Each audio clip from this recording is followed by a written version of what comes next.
10 minutes avant l'atterrissage de l'hélicoptère sur la plateforme de la mer du Nord, un bruit perce la cabine. Les passagers jettent des regards inquiets autour d'eux, mais ne disent rien. Alors le bruit est ignoré et le compte à rebours vers la catastrophe commence.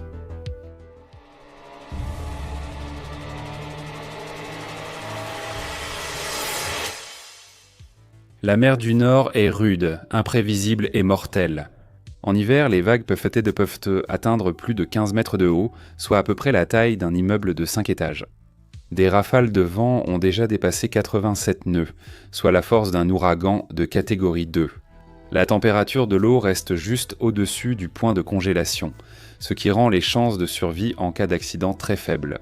Mais sous ces eaux dangereuses se trouvent d'immenses gisements de pétrole et de gaz, ce qui signifie que les entreprises enverront des hommes exploiter cette énergie pour en tirer profit. Dans les années 70, des plateformes comme Brent Delta et Fortis Alpha ont été construites pour accéder à ces gisements. Chaque plateforme abrite des centaines de travailleurs, d'ingénieurs et d'équipes de soutien. Chacune forme sa propre petite communauté, à environ 54 000 nautiques de la côte. Mais amener les gens là-bas était difficile. Les navires pour cet élan étaient lents et à la merci des mers agitées, prenant parfois plus d'une journée pour parcourir une distance qui prendrait moins d'une heure par la route. Le coût d'un navire pour transporter les travailleurs, multiplié par le nombre de travailleurs en transit, représente une perte importante de temps et d'argent.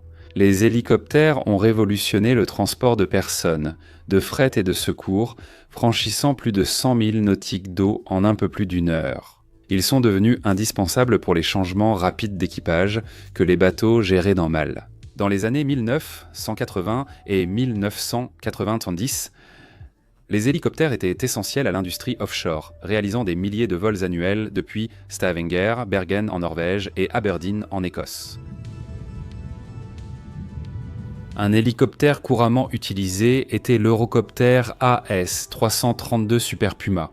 C'est un utilitaire de taille moyenne à 4 pales et 2 moteurs, prévu pour 2 membres d'équipage et 18 passagers. Au début des années 2000, plusieurs compagnies pétrolières ont interdit le siège arrière central, réduisant la capacité à 17 passagers. Ils ont constaté qu'il était trop difficile d'évacuer 3 passagers par la fenêtre arrière en cas d'urgence. L'AS-332 a évolué vers l'EC 225, doté d'un rotor à 5 pales et d'une puissance moteur supérieure, tout en conservant la même boîte de transmission du rotor principal. Le EC 225 Super Puma était un hélicoptère bimoteur de taille moyenne, plus long et plus moderne que l'AS-332 d'origine. Il transportait 2 membres d'équipage et 19 passagers avec ceinture à 4 points et siège à dossier haut pour soutenir tête et cou en cas de crash. Le 1er avril 2009, le vol 85N de l'hélicoptère Bon Offshore devait effectuer plusieurs trajets d'Aberdeen vers des plateformes pétrolières en mer du Nord. Le AS-332. Super Puma d'origine venait à peine de revenir de la plateforme Bruce, ses rotors tournaient encore. L'équipage a été remplacé. Le nouveau pilote a reçu un briefing, l'appareil a été ravitaillé en carburant et les passagers ont commencé à embarquer. À 10h42, l'hélicoptère a décollé en direction du champ pétrolifère British Petroleum Miller à environ 145 000 nautiques au nord-est d'Aberdeen. Le vol s'est déroulé sans incident, mais 10 minutes avant l'atterrissage, les passagers ont entendu un bruit étrange. Ils ne pensaient pas que c'était grave, donc personne n'en a parlé à l'équipage. À 11h49, l'hélicoptère a atterri sur la plateforme British Petroleum.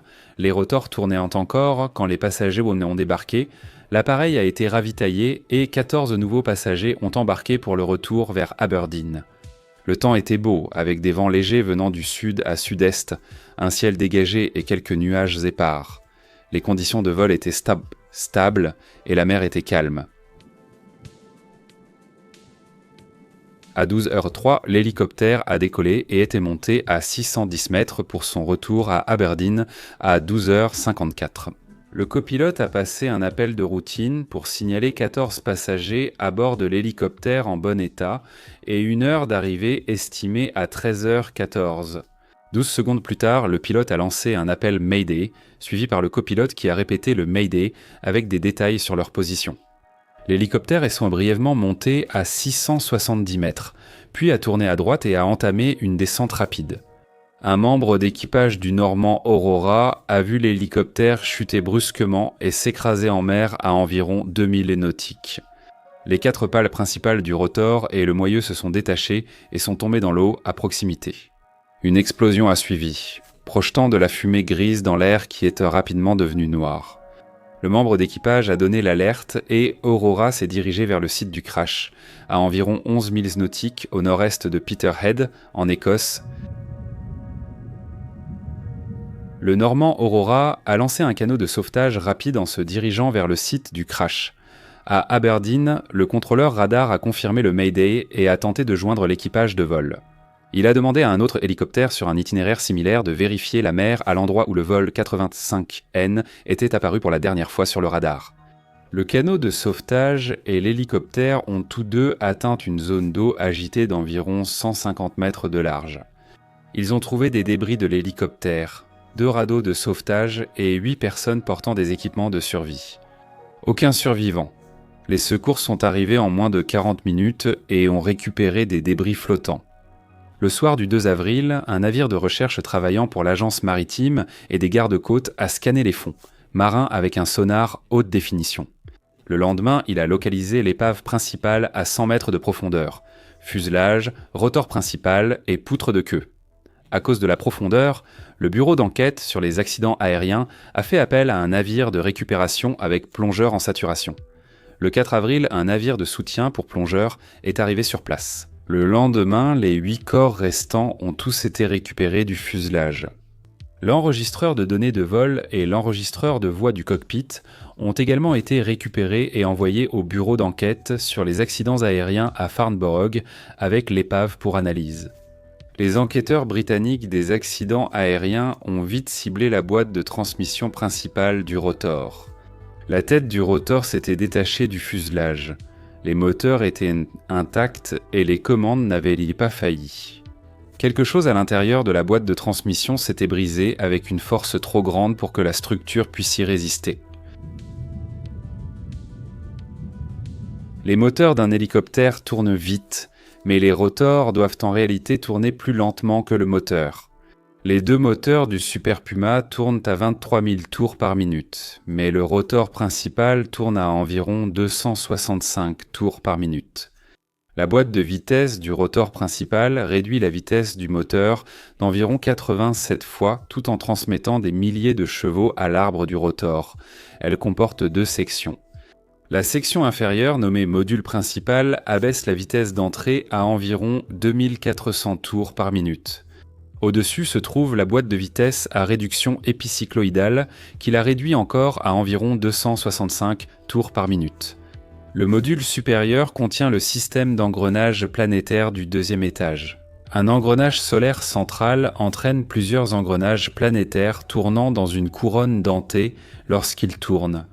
Les planètes orbitent entre eux et partageant la charge de manière égale, répartissant ainsi les forces énormes. Dans le Super Puma, ces engrenages planétaires subissent certaines des contraintes les plus importantes de l'appareil, chacun gérant une puissance de plusieurs dizaines de milliers de chevaux.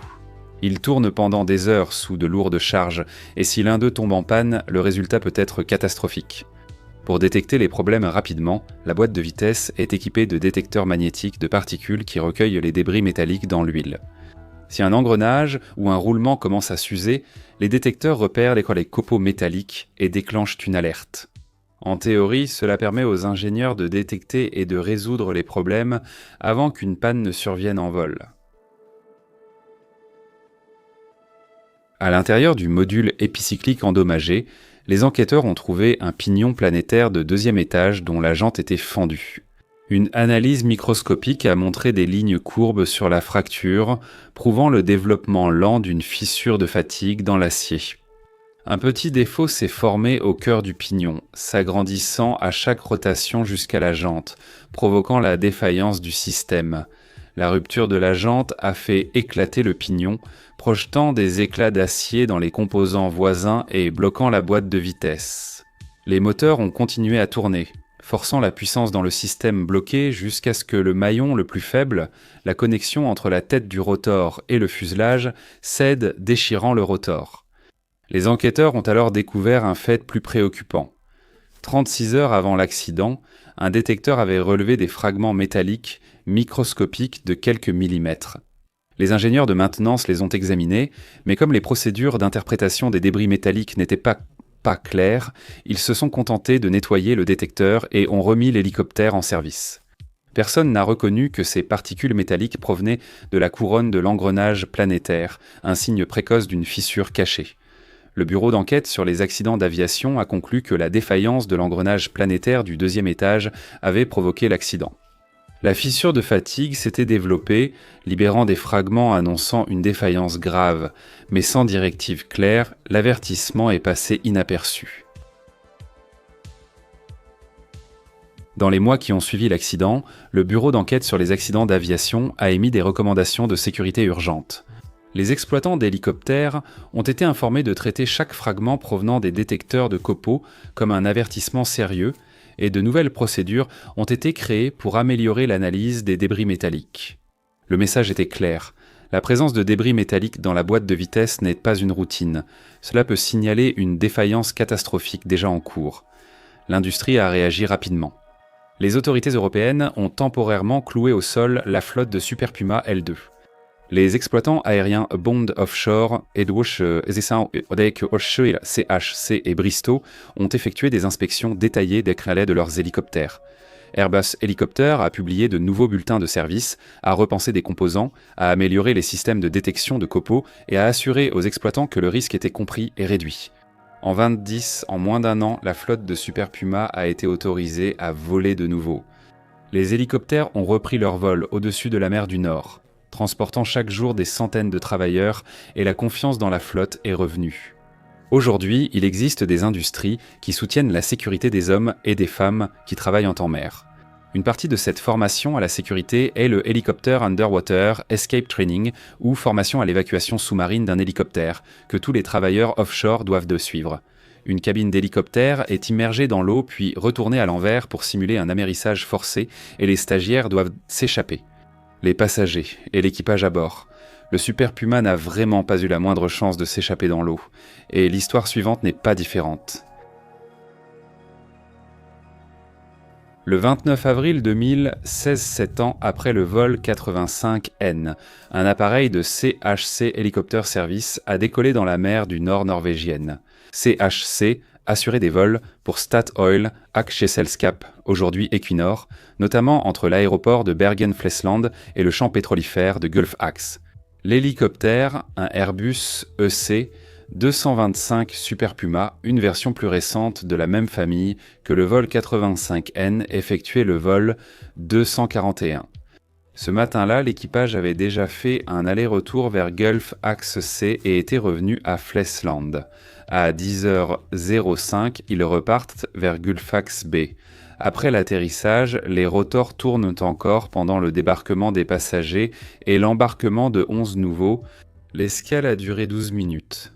À 11h16, le vol de 4-1 a décollé pour son retour vers Flesland, montant à 900 mètres avec le copilote aux commandes. L'hélicoptère a volé à 900 mètres jusqu'à la côte, puis est descendu à 610 mètres après autorisation du contrôle aérien, à 140 nœuds. Peu après, la vitesse du moteur a brusquement chuté. Le rotor principal s'est incliné de façon erratique. Il y a eu un grincement métallique, puis une forte détonation. Le rotor s'est complètement détaché et l'hélicoptère a commencé à chuter selon une trajectoire balistique. Des personnes au sol, à plus d'un mile de distance, ont entendu le bruit badal et métallique et ont levé les yeux pour voir l'hélicoptère tomber sans ses rotors. Certains témoins proches ont vu des morceaux se détacher. 8 plongeurs qui se préparaient à plonger au quai de Tureux ont entendu le bruit. 2 portaient des caméras sur leur casque qui ont filmé l'événement.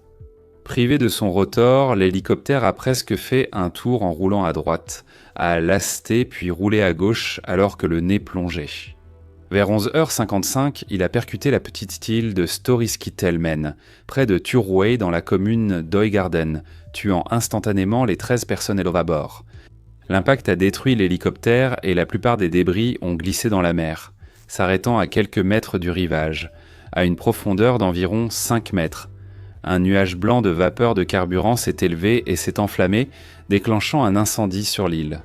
Les débris, le carburant et l'huile se sont répandus sur la terre et la mer.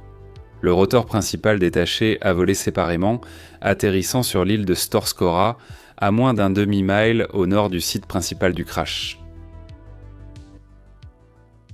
À 11h57, un avion de surveillance a repéré de la fumée au-dessus de la zone et a confirmé le crash. Les services de contrôle aérien ont aussitôt prévenu le Centre conjoint de coordination des secours pour le sud de la Norvège. À 12h01, 6 minutes après l'impact, les secours sont arrivés. Un bateau pneumatique rigide est arrivé en premier sur le site du crash, suivi une minute après par 2 petites embarcations. Le service d'incendie de Sotra est arrivé avec 3 véhicules et 6 membres du personnel. 2 pompiers ont été emmenés sur la petite île, mais ont constaté que les efforts de sauvetage étaient impossibles. Peu après, d'autres intervenants des services d'incendie de Øygarden et de Bergen sont arrivés, rejoints par la police, les forces armées norvégiennes, des équipes d'ambulances aériennes et des unités de la défense civile. À 13h05, le premier plongeur est entré dans l'eau. Les opérations de récupération ont commencé immédiatement après l'accident. En moins de 24 heures, le cockpit, l'enregistreur vocal et de vol ont été récupérés en mer. Le 30 avril 2016, l'épave principale a été sortie de l'eau et le rotor principal détaché a été récupéré sur l'île de Storskora. Des parties de la boîte de vitesse à la principale, y compris 2 morceaux d'un engrenage planétaire de 2e étage fracturé, ont été retrouvés. Les débris de l'hélicoptère étaient dispersés sur 180 000 mètres carrés. Certains composants clés de la boîte de vitesse et des accessoires manquaient, ce qui a entraîné une vaste recherche terrestre et maritime. Les équipes de la défense civile norvégienne ont inspecté le rivage avec des détecteurs de métaux, tandis que des plongeurs du service d'incendie de Bergen et de la marine ont fouillé des sections quadrillées du fond marin. Un véhicule télécommandé et une luge d'1 mètre de large, équipés de 14 bras magnétiques, ont été utilisés pour balayer le fond marin. En septembre 2016, la recherche organisée a pris fin. La plupart des pièces de la boîte de vitesse avaient été récupérées, mais le porte-satellite du 2e étage et la barre de suspension avant manquaient toujours. Avec l'accord du bureau norvégien d'enquête sur les accidents, le site de l'accident est devenu un site d'entraînement pour l'école de plongée navale. En février 2017, lors de l'une de ces plongées d'entraînement, le porte-satellite du 2e étage manquant a finalement été retrouvé. Des enquêteurs du bureau norvégien d'enquête sur les accidents, soutenus par le bureau britannique d'enquête sur les accidents d'aéronefs et Airbus Helicopters, ont examiné l'épave. Dans la boîte de vitesse, ils ont découvert le pignon planétaire du 2e étage cassé, presque comme lors des accidents de 2000 et 2016. L'analyse microscopique a révélé le même schéma de défaillance. Une fissure de fatigue est partie d'un minuscule défaut à l'intérieur de la jante et s'est lentement propagée jusqu'à ce que la jante se fende. La rupture de la pièce a endommagé les engrenages voisins, entraînant la séparation du rotor de l'hélicoptère. Après le crash du vol 241, ingénieurs et enquêteurs se sont demandé comment une boîte de vitesse pouvait tomber complètement en panne sans avertissement. Pour le découvrir, ils ont étudié comment se forment les fractures de fatigue et pourquoi il est si difficile de les détecter à l'intérieur d'une boîte de vitesse d'hélicoptère. L'engrenage planétaire de 2e étage dans un Super Puma est à peu près de la taille d'une assiette, fabriqué en acier ultra dur et pesant plusieurs kilogrammes. Chaque fois que le rotor tourne, ses dents s'engrainent correctement avec les autres, transmettant des milliers de chevaux 265 fois par minute, des millions de fois au cours de sa durée de vie. À l'intérieur de l'acier, la contrainte est énorme. Bien que l'engrenage paraisse solide, il est composé de cristaux microscopiques avec de minuscules défauts. Avec le temps, ces défauts concentrent la contrainte, formant des fissures cachées sous la surface. Les fissures bégrandissent de façon invisible et ne libèrent pas de fragments avant d'atteindre la surface, souvent juste avant la rupture totale. Cela signifie que le problème n'est pas l'absence d'un avertissement, c'est une défaillance sans aucun avertissement. Les détecteurs de particules, principaux dispositifs de sécurité, ne fonctionnent que si des fragments circulent dans l'huile de la boîte de vitesse. Si la fissure reste interne, il n'y a rien à détecter avant qu'il ne soit trop tard. Même dans ce cas, les détecteurs de particules ont leurs limites. Ce sont de petits bouchons magnétiques de quelques centimètres qui n'attirent que les particules proches. L'huile circule de manière imprévisible dans la boîte de vitesse, donc tous les débris n'atteignent pas le détecteur, et de fines fissures peuvent ne libérer aucun fragment. Pour le vol de 4-1, les enquêteurs ont déterminé que l'engrenage a cédé en interne sans libérer de débris, contournant ainsi complètement le seul système d'alerte disponible. Les boîtes de vitesse des hélicoptères sont à la fois vitales et fragiles. Elles subissent des forces extrêmes sans aucun système de secours. Lorsqu'elles tombent en panne, l'appareil tombe simplement du ciel. En 2009, l'avertissement a été manqué. En 2016, il n'y en a eu aucun. Les deux incidents ont eu la même issue. Le rotor s'est détaché et des vies ont été perdues en quelques secondes. Après l'accident, les autorités européennes ont immobilisé tous les hélicoptères EC-225 et AS-332 Super Puma pendant plusieurs mois. Les travailleurs offshore ont refusé de voler à bord, organisant des manifestations et qualifiant ces appareils de cercueils volants. Les hélicoptères Airbus ont travaillé à regagner la confiance en repensant les engrenages, en améliorant les systèmes de surveillance et en introduisant des procédures d'inspection plus strictes. Ils ont attribué la défaillance à un défaut de fabrication rare qui avait été corrigé. Les travailleurs du pétrole n'étaient pas convaincus. Au Royaume-Uni et en Norvège, les syndicats ont exigé que les Super Puma soient retirés du service. En 2017, des opérateurs majeurs comme Bristow et CHC ont confirmé qu'ils allaient retirer le EC-225 du service en mer du Nord. Cette décision a mis fin au rôle du Super Puma dans la région. Ils volent encore dans d'autres parties du monde, mais au Royaume-Uni et en Norvège, le nom Super Puma est associé à la tragédie et à la perte. Cliquez sur le lien pour voir notre dernière vidéo sur une catastrophe.